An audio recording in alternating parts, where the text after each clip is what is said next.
But anyway, like I said, it was just really struck me. Psalm 142, and this is a Maskil of David when he was in the cave. It's a prayer, okay? And I titled it, Teach and Protect. Now, in studying this psalm, the one thing that I came across, which I thought was a really great suggestion when you were studying this psalm, is to don't go in the order of the verses. Do a little changing of it. So instead of starting at verse 1, where we normally would start, we're actually going to start with verse 3b. And you'll see how that actually does make sense as we go through it. So there's an outline, and it's probably up on the screen. Is you might say you've got my plea, my plight, my portion, and my prospect. But we're going to switch it around, so we're going to do my plight before my plea, because that actually makes more sense. In what position am I in that I'm now turning to God, pleading to God for? Instead of I'm pleading to God and now I look at what I pleaded about. So changing that order does make sense. And that's just kind of a suggestion from Derek Kidner, another one of the old theologians.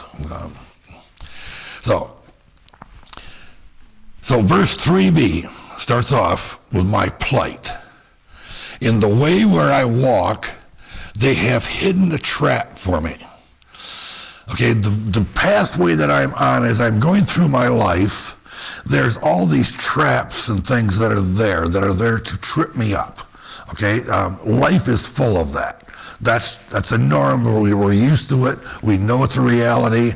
Okay, there's full of dangers, and we're trying to walk in the way of the Lord, but there's these sidetracks, there's these things, obstacles. Okay, but along the way, I have this problem. Okay, it's in every human Christian has this problem. So I commit myself, okay, I'm going to do something about it. I'm going to read my Bible more. I'm going to pray more. I'm going to be more faithful in my church attendance.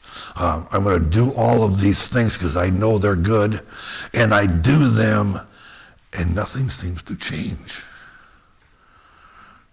Where's the problem? There's definitely something not quite right here, okay? All of these are good things, okay? And I've known people that have changed their lives and really strived, you might say, to get on the right path. And it seems like the harder they try, the more difficulties they run into. And that's like, humanly speaking, like this, God's good and God's going to help me. I'm not seeing it, okay? It's like it's missing, okay? But still we strive to have God teach us the path and to avoid the traps. It's becoming more dependent upon him, more of turning to him. Verse 4 continues with my plight. Look to the right and see, for there is no one who regards me. There is no escape for me. No one cares for my soul. Now that is a whole depressing place to be, okay? We've met people that are in that position, okay? Nobody visits me. Nobody talks to me. Nobody really cares about me. I'm left here all alone as I just live and have an existence that has no meaning, and there's nothing there. I'm going through life empty. Remember, this is David as he's hiding in a cave. Okay? So he's looking around and he's seeing there's nothing here. Now we also remember that when he was in a cave, he had 400 men with him. It's really hard for us to really truly know if that's the time or not, and it really doesn't matter. Funny you say that, because I was just thinking, I thought he had like 300 men. Yeah, I think it was 400, but anyway, the number is important. That's whatever. So he's not alone, but he's alone. But then again, we can have that same mindset where we're really not alone, but we feel alone. And we have that feeling that other people just cannot really grasp and understand what I'm going through. And even some that have experienced similar things, they still don't get it. It's like, but you just don't know what it is to have all of these things happening, and I'm just kind of caught in this darkness, and I try to move along, and all these pitfalls and traps are there. I look around and I see others are busy with their lives, and they're happy as can be, and they're going along. Everything is good for them. Why would they provide time for me? Their lives are good. Why would they want to come into my life when it's in the dumps? They don't want to come where I'm at. They have their own struggles, but they're not as bad as mine. They're having difficulties too, but not like I am. So I'm wanting God. I'm calling out to God. I'm pleading with God. Teach me what it is I should be doing, and protect me. Protect me from my greatest enemy, which is myself, because that's where I need protection. My pleas, verse 1. I cry aloud with my voice to the Lord. I make supplication with my voice to the Lord.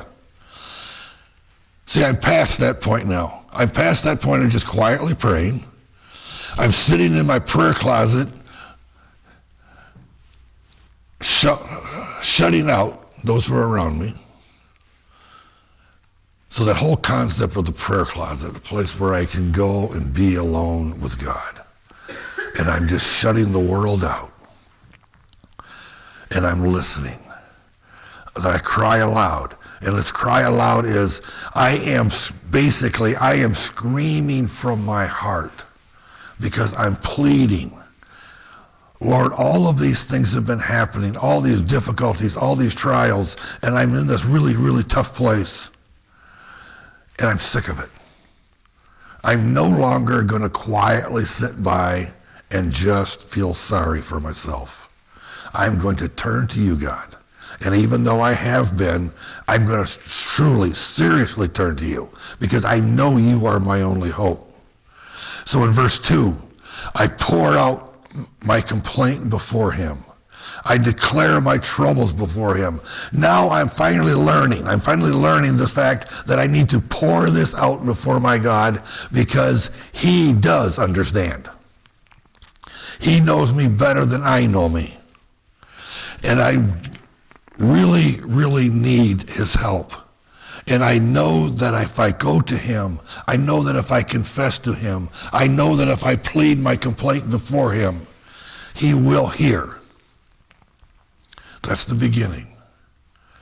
I have friends that I can complain and go to, and they hear me sort of, but God's going to hear me completely. So now I'm at the point of laying it all out with my heart and my voice. Not just my heart. Verse 3a, my plea. When my spirit was overwhelmed within me, you knew my path. Now I'm gaining. Now I'm getting somewhere, because I've pled before you, Lord. I have gone to you with my heart and with my voice, and you knew all of these things that had happened to me. You knew they were going to happen to me. You knew it ahead of time. You knew where I was at. You knew what I needed. You knew this overwhelming emotion building up inside of me. There's nothing here that's surprising you. And now I know that. Now I have a place to go. Because in verse 5 we go to my portion. I cry out to you, O Lord. I said, you are my refuge, my portion in the land of the living. In this life, you are what I need. In this life, I know I can cry out to you. In this life, I know that you are here with me. I know that you are my refuge. When I cry out to you, you will hear. Now, it might take a little while before I hear you, but I'm willing to wait, because I know I believe with all my heart, with all my soul, with all my mind, with all my strength, that you are there for me. Of this I have no doubt. So I'm calling out to you because you're the only one with answers, the only one that understands.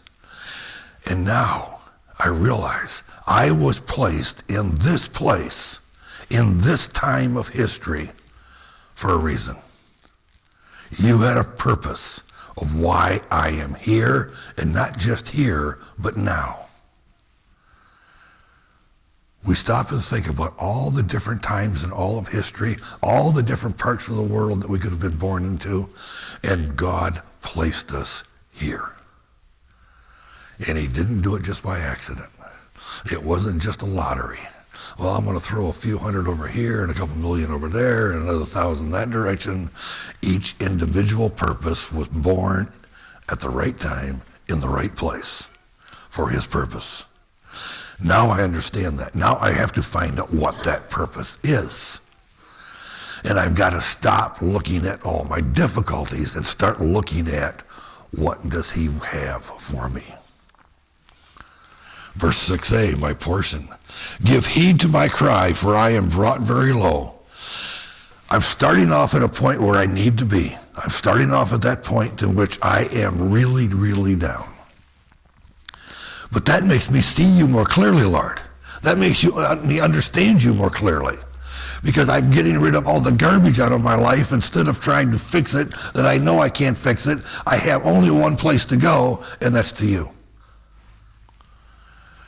So you brought me low.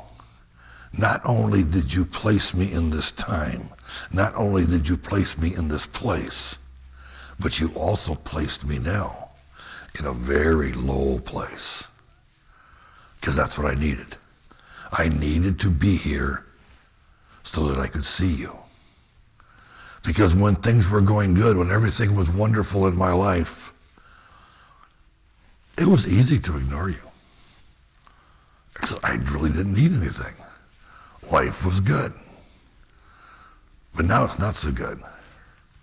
And I'm learning. I'm learning what it means to have you. Verse 6b, my prospect.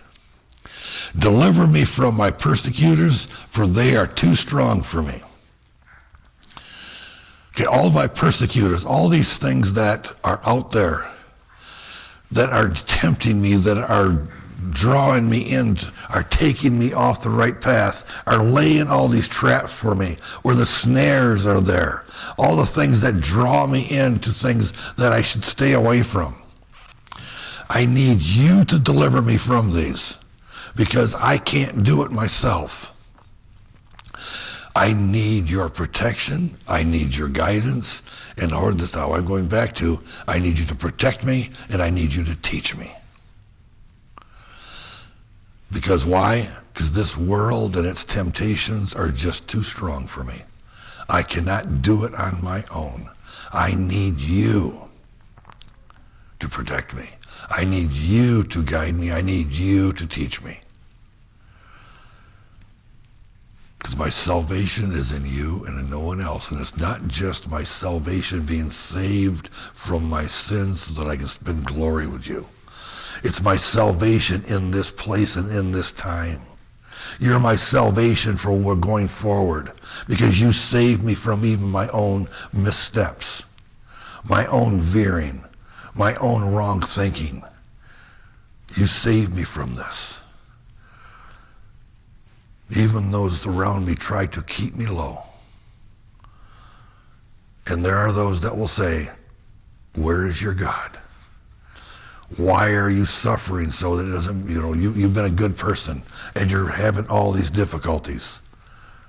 If that's your God, I want nothing to do with your God. People look and they see that way and they're so misguided. They're so misunderstanding. Because we have to remember that we are such a short period of time in this life compared to eternity. The story of Job is just one of those that was there to help us. And here again, it's not a story, it's a true teaching. Okay? No, it actually happened. But we look at this guy, Job, and all the horrible things that happened to him. And what did he do? He said, the Lord giveth, the Lord taketh away, blessed be the name of the Lord. I found it fascinating when you study the book of Job and you get to the end and God is talking with Job. And basically he's telling him, you know nothing. You really don't grasp it. But on the side, God is protecting him.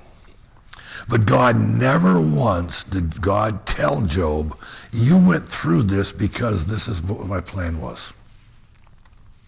Never through the whole thing did Job get an answer from God of why he was suffering so.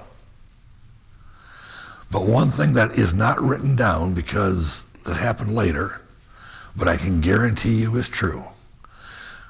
After Job died and he was with God in glory, you could ask him, was it worth it? I know his answer would be, yes, it was. Not a doubt about it. Like I said, I can know that's the answer to the question. So for us, we have to remember that we're going through difficult times. We have problems. It is so short-lived because he is there. He will protect us. He will guide us.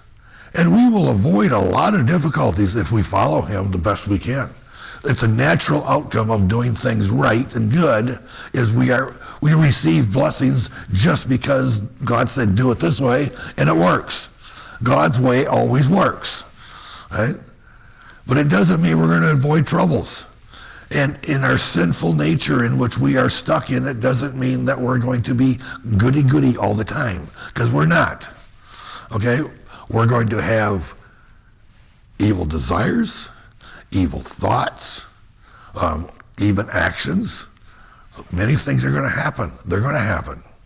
Does it excuse it? No, it doesn't. It just means we strive more to avoid them, to avoid those traps. But we can't avoid those traps unless we have God on our side, unless we have his word in our heart, unless we know and understand who he is and how much he truly does care about us, how much he truly does love us.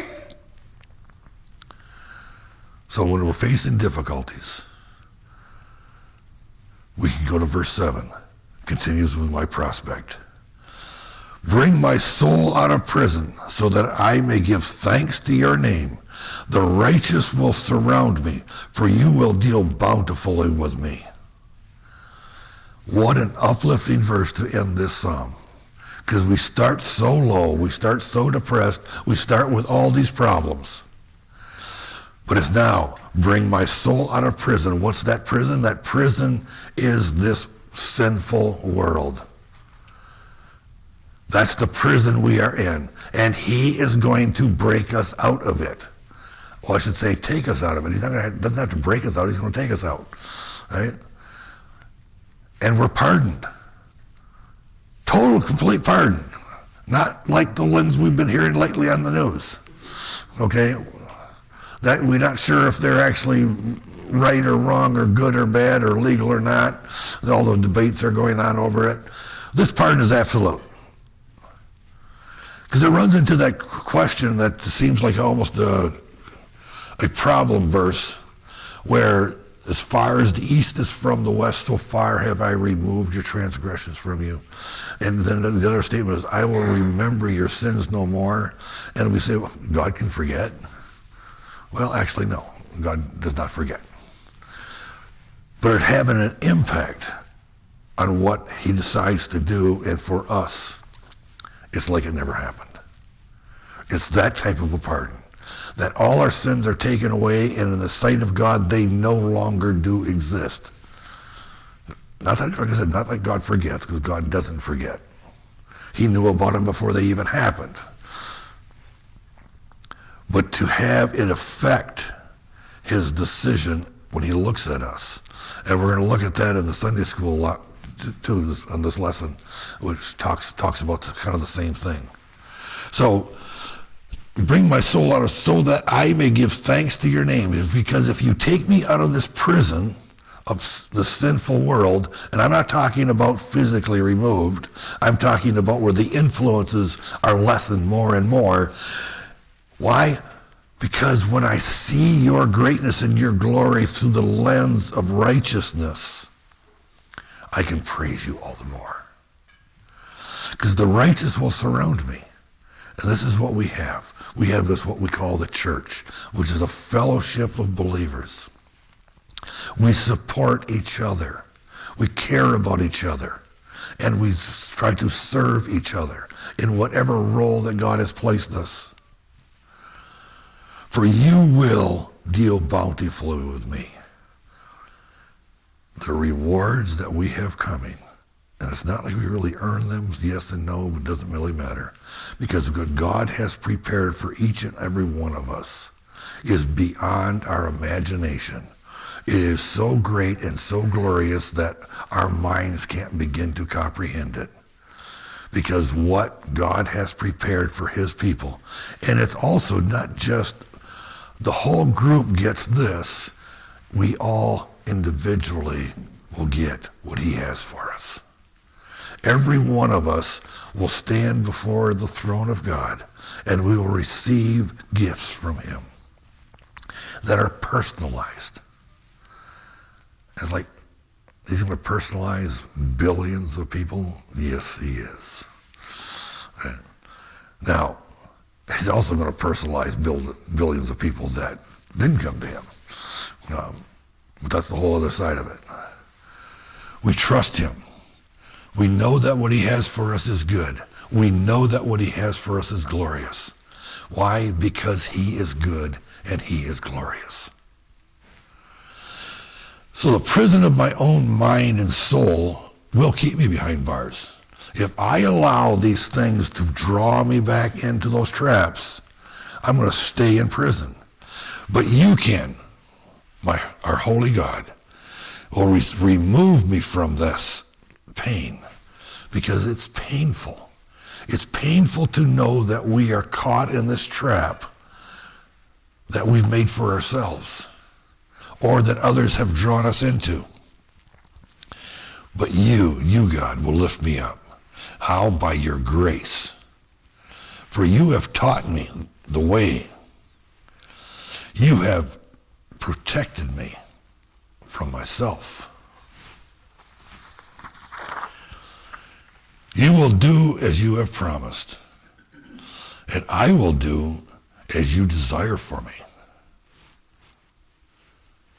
Not only will I be removed from this prison, you will place me in a place where I will be able to serve you as is my desire, as I do desire to serve you, Lord. No more hindrances praising your name. Free to worship you as I ought to. Surrounded by others that also love you as I do. Together, we will see the bounty of your blessings, and we will revel in the joy of serving you. What a change from the beginning to the end. This psalm is just, it starts off where we are at, and it shows us where we can go. This Psalm of David, hiding in the cave, just sees light at the end of the tunnel, okay? You can just see him in the cave, and as he's writing these words down, if he did it in the cave or not, who knows, but let's say he was in the cave and he was writing, just easier to illustrate. And it's darkness all around. Caves are not known for being brightly lit, okay? Have you ever been in a cave? They're not brightly lit, unless there's a light in there. But off in the distance, the entrance to the cave, or the exit, whatever you want to call it, there's light. And that light is the hope of life. Because if I'm stuck here in this cave, if I cannot get out of this cave, it means death. But if I can get to that light, I'll have life. Our focus should be the same. If we get to the light of Christ, we have life. Because we're stuck in death without it.